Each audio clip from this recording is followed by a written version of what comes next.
कायम गवर्नर चौधरी परवेज इलाही ने गुजरात वजीराबाद का एक रोजा दौरा किया। उन्होंने गुजरात में ज़हूर पैलेस में अवामी वफूद से मुलाकातें की और लोगों के मसाइल सुने। उन्होंने वजीराबाद कार्डियोलॉजी का दौरा भी किया, जहां उन्होंने मीडिया से गुफ्तगू करते हुए कहा कि इमरान खान अक़वाम मुत्तहिदा में दुनिया को मोदी और RSS का असल चेहरा दिखाएंगे। वजीर आजम इमरान खान और वजीर आला पंजाब उस्मान बुज़दार का शुक्रिया अदा करते हैं, जिन्होंने वजीराबाद कार्डियोलॉजी अस्पताल के लिए 84 करोड़ रुपए के फंड जारी किए। चौधरी परवेज इलाही ने कहा कि नवाज शहबाज शरीफ की हुकूमत की वजह से ये अवामी मंसूबा ताहीर का शिकार हुआ, जिससे 1.5 अरब रुपए का नुकसान हुआ। वजीराबाद कार्डियोलॉजी अस्पताल न सिर्फ अवाम की बल्कि अब वक्त की जरूरत बन चुका है। वजीर आजम इमरान खान ने खुद अपनी इलेक्शन मुहिम में अस्पताल का जिक्र किया। हजारों कीमती जानों के ज़िया का जिम्मेदार शहबाज शरीफ की हुकूमत है। उन्होंने कहा कि वजीराबाद कार्डियोलॉजी अस्पताल से 6 अजला की अवाम मुस्तफीद हो रही है। जल्द ही इसको मुकम्मल तौर पर फाल कर दिया जाएगा। वजीराबाद कार्डियोलॉजी अस्पताल बनाने का मकसद आम आदमी और गरीब आदमी को सेहत की आलमी मायार के मुताबिक सहूलियत फराहम करना है। कश्मीरियों के साथ हमारे दिल धड़कते हैं, वो वक्त दूर नहीं जब कश्मीरी अवाम आजाद फजाओं में सांस लेगी। मसला कश्मीर अक़वाम मुत्तहिदा की करारदादों के मुताबिक हल होना चाहिए। रिपोर्ट अबू बकर सेठी, जज्बा न्यूज, गुजरात। इमिग्रेशन और तारकीने वतन की खबरों से बाखबर रहने के लिए हमारा YouTube चैनल सब्सक्राइब करें और बेल आइकन को क्लिक करें।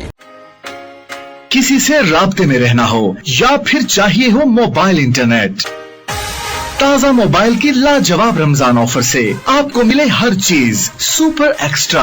6 यूरो के डाटा कार्ड पर हासिल करें 11 GB मोबाइल इंटरनेट, तमाम नेटवर्क्स के लिए 1000 कॉल मिनट्स और 3000 ताज़ा टू ताज़ा कॉल मिनट्स। ऑफर ऐसी जो और कहीं ना मिले। ताज़ा मोबाइल, नेटवर्क ऑफ लाइफ।